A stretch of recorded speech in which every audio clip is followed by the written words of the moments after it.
Hello and welcome back to my channel. Today I am not working in a journal. I am working on just some regular cardstock that you see on my desk. And what I am actually going to be doing is creating a kind of masterboard type thing, but not really a masterboard. So I am part of a website called SwapBot, and I am participating in a swap of painted papers. So basically what they wanted us to do was to create a masterboard type creation. I have never made a masterboard. A masterboard is like where you paint a large piece of paper, you can collage on it, you can stamp on it, etc. And then you will eventually cut it up to make artist trading cards or the covers for junk journals. I have never made anything like this, but I wanted to try. So this is my try. This is my attempt. You saw me turn on my audiobook. I worked over like 3 days trying to make these, and I think it turned out all right for my first time. I did decide to do watercolors because I enjoy watercolor paper. My issue is that and you can see I'm trying to spray directly onto the brush to get the same kind of effect that I got in my journal. A couple videos back, you would see me make a background with this, I believe it's Dylusions ink spray and some watercolor, and the paper in my journal, the spray sprayed really well, and it did not absorb very quickly, and I was able to spread it around if I wanted. However, on this cardstock that I'm working on, it just sucked it up, and it's sucking up the water paper too. So that was kind of a fail for me. So this is my first kind of layer of the purple. My green, I took a different approach to it because it was just not taking the color like I thought. When you see me spray, you're going to see me spray it from a little further out at a different angle. Yeah, like that. And I like that much better. It makes a nice little background. And then I was able to put in the greens for my watercolor much better. I guess that is kind of my, I don't want to say warning, but kind of my lesson for you today is to test out your paper that you're going to work on and see how it takes certain mediums. Had I tested out my paper before putting watercolors on it, I probably would have just gone straight to acrylics and skipped watercolor because it did not. You can see I am dipping a lot into my water and a lot into the paint to just kind of get it to spread and look nice. I think eventually it did, but it took a lot. I am working at like 4 times speed, so what you have watched so far is about 4 minutes of me rambling and painting right now, and so that would have taken 4 times as long. So this would have been almost 20 minutes of work between these 2 sheets of paper trying to get the color down.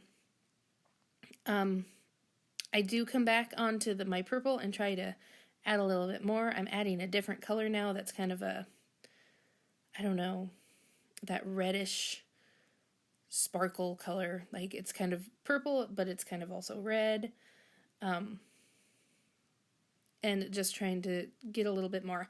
I think once I start adding other things on top of it in the next little video bit that we're going to switch over to, I think it looks really good. So it looks good. It looks okay right now. The purple does. I really like the green page. But I add some paper and things to it, and it makes it look so much better. So this is the next day. I'm going to start with inking it, and you'll see it curled because it got wet, of course, with the watercolor, and it curled real bad. I probably, if I had thought about it, put it under a book or something and left it for a day. I think I did that the next time I started working on it. But, you know, hindsight being 2020, I didn't do that this time. What I did do is I broke out some of my papers. So I've got some book pages. I have that security envelope. That brown paper is from our home air filtration system, the filter that needs to be switched out every couple months. That paper comes with it. And then some magazine pages, and I think I used some scrapbook paper too. But I'm just randomly gluing down some stuff. I glue some down at the edges. I try to make it uneven but balanced. I don't remember where I read it one time, but I did read once that odd arrangements look more balanced to our brains than something that is even. I don't know why. But I've always just kind of gone with it. I don't even know if that's true. It sounds nice.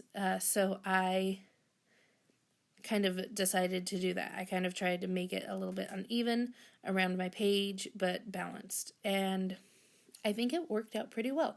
I do like how the magazines that I chose, the colors that I chose, go well with this paper. And so, and I do on the green also use some more natural muted colors for things. What else did I want to say? Oh, I'm using some washi tape on this page. I did not on the green one. I had wanted to use some on the green one. I had one picked out, but then I forgot while I was gluing things down, which is okay. I think it turned out pretty well. Yeah. I love the security envelope a lot. I, in fact, went through and added some to my personal journal because I just liked how it looked so much. It was a last minute thing, I think, adding that in to my pile before I started this.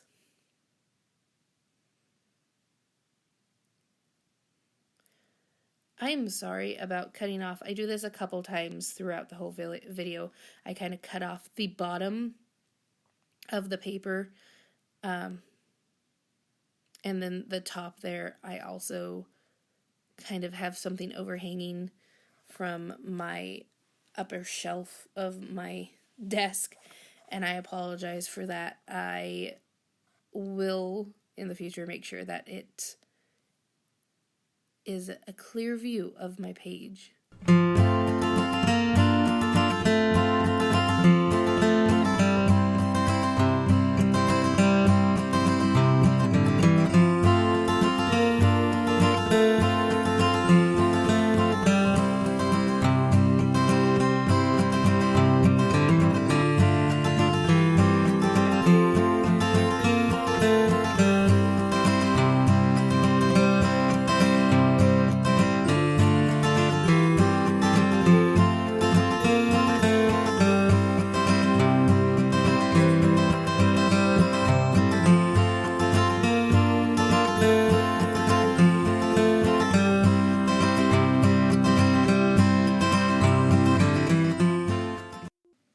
So you will see me a few times just pause.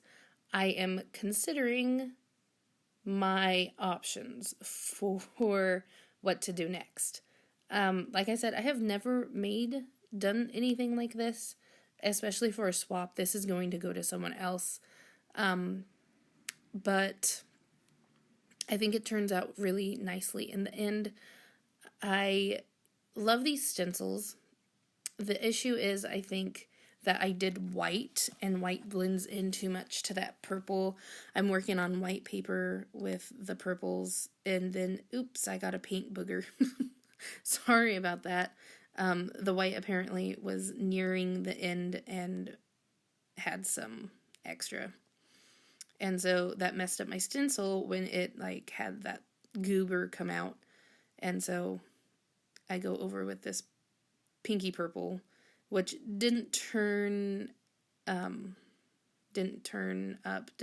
up as much as I had wanted it to. Just like the white didn't show up very much, which is fine. I later in the video go in and add another stencil with a different color, and right now I'm just going to put a couple of coffee cups down. I love that coffee cup stamp. It's new. I bought it not too long ago. Joann's was having a sale, and I love it. I think I used it. Did I use it in my last video? I don't think so. I don't know. But this gold paint I absolutely love. I've used it in my journal. I've had it for like a year. I got it when I was still shopping at Hobby Lobby, and it is just a Bria Reese tube. It's got an applicator, like a nozzle tip, and you're supposed to be able to like write with it and things such as that. Really fine detail work, but the nozzle clogged. I lost the lid, and it no longer works except to just keep the whole tube from drying out.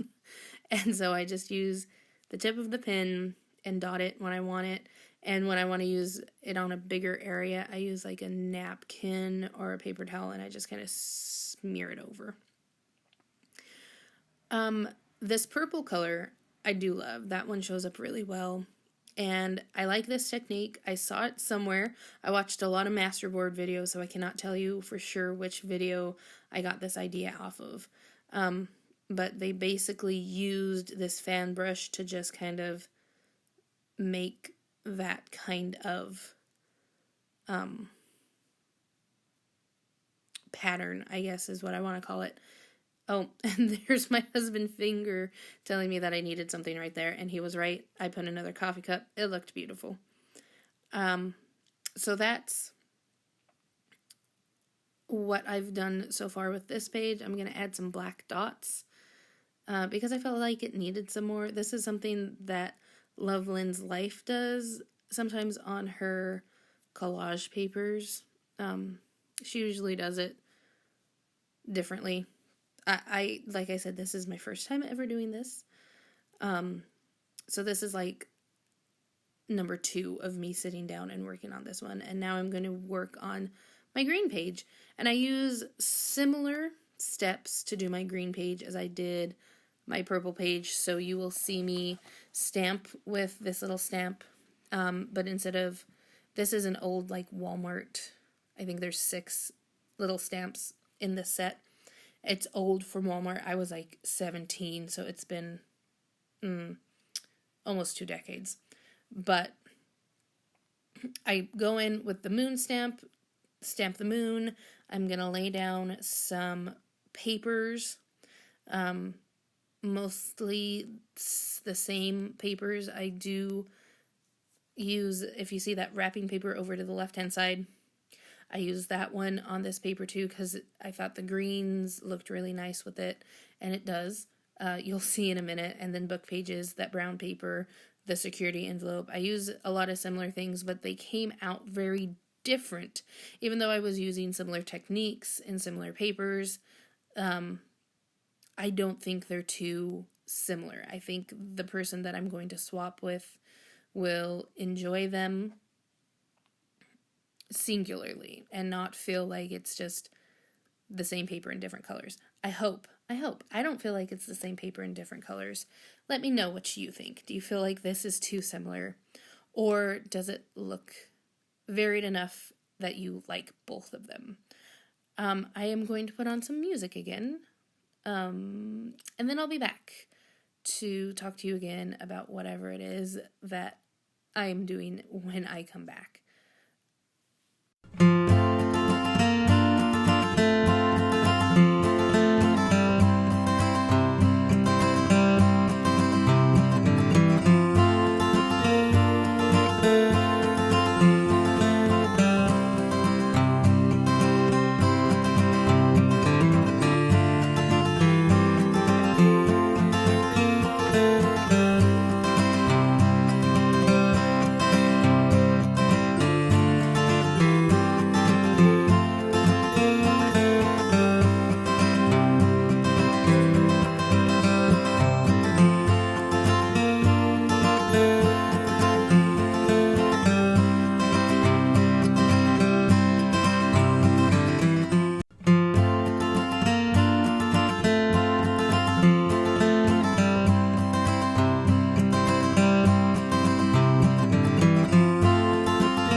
like I need to apologize, and I apologize too much probably. I'm sorry again.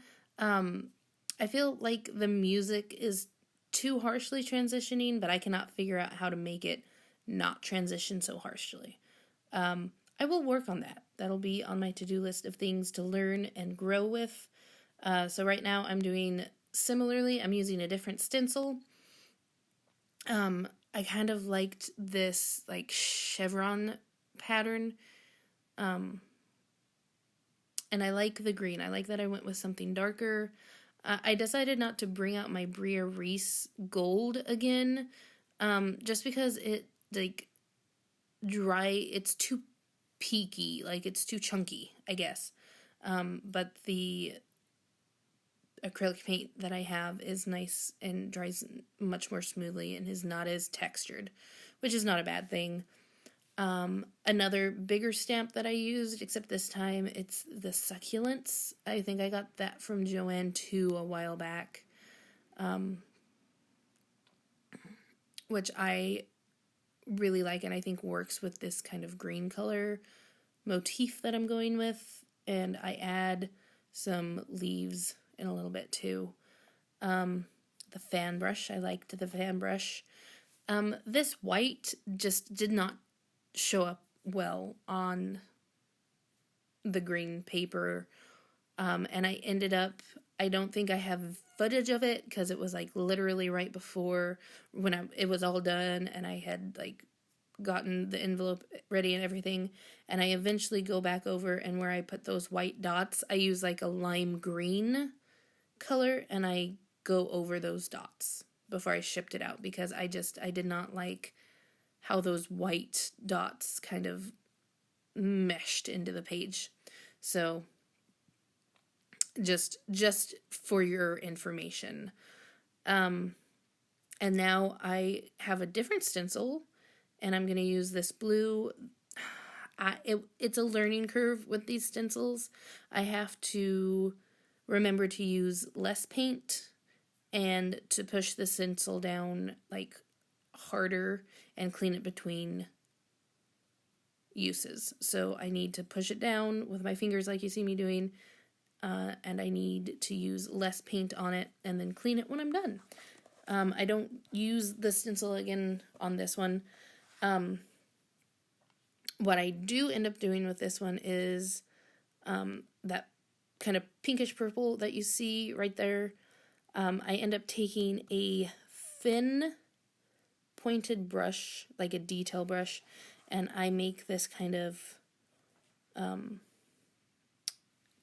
shell, like, is that the pattern I want to say? The shell, like a swirl pattern. Do you know what I'm talking about with the shell? Like there's a seashell that has that circle, and it always makes me think of seashells when I see that swirl pattern, I guess. And I really like how this page came together. I don't feel like it's too purple anymore. I like the black and the blue that came in with it. And I just feel like those pops of the blue and pink really helped everything kind of settle in. And even that white and that like really light purple pink that I used before with the stencils turned out to look pretty cool. So yeah, this is pretty much it now when I'm done with this swirl pattern. For this purple page, I'm pretty much done. Yeah, I like that. And now I'm going to work a little bit more on the green and do some similar things with it. I'm going to pull out a stencil and use that brown color in my hand. I had to decide between brown and yellow for it, and I do end up liking what I did with that yellow that you'll see in a minute. But I use this leaf pattern to kind of go with the like floral. See, again, that one didn't turn out well. I've got to push it hard, use less paint, clean it between reps. What was I even saying? Oh my gosh, my ADHD just kicked me hard in the teeth just then. Oh yeah, the brown. I do like the brown leaves on this paper, and it just looks really earthy and beautiful. I love how both of these papers turned out. I'm almost sad that I had to send them off. But, sharing is caring, and I hope they're going to be beautiful in like a junk journal or on a background page or as a base for an ATC. I don't even know what the person will use it for, but it's wonderful. Oh yeah, I get this one back out. I do love this pattern. And the yellow is just such a nice pop with it. I got these from the Target dollar spot, by the way. If you were in love with them, the stencils that I used on the purple page and on this page, they're all from Target. And I think this is pretty much it. I'm going to clean off my stencil, and I think I'm pretty much done. I hope that you enjoy what you see, and that you'll come back again to see what I make next time. I really enjoyed kind of making this page, and it makes me want to make like my own junk journal.